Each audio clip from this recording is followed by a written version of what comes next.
Welcome po ulit sa channel natin, Native 5 Maker po. Pero sa pagkakataon to, ship ko kunan nyo muna ako.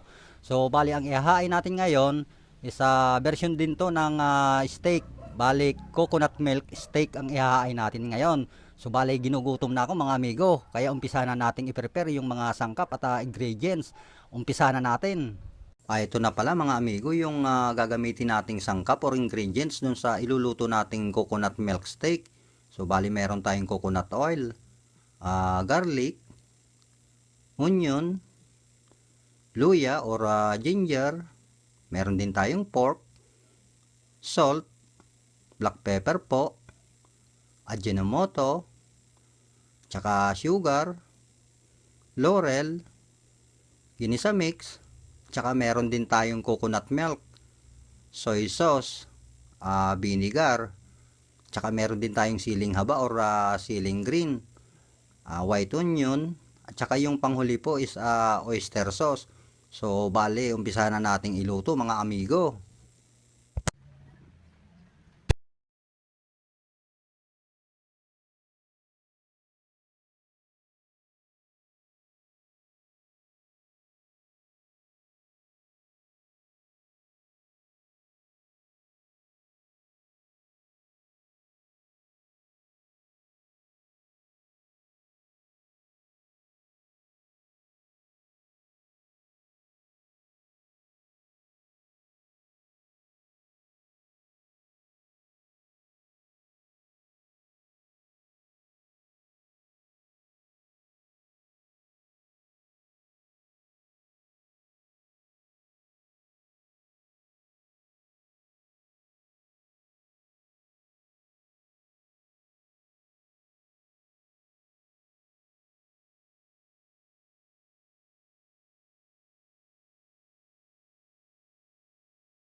Po, ang sarap ng naihain natin sa ngayon. So bali sa lahat po pala ng mga nakapanood na ng video, thank you for watching po.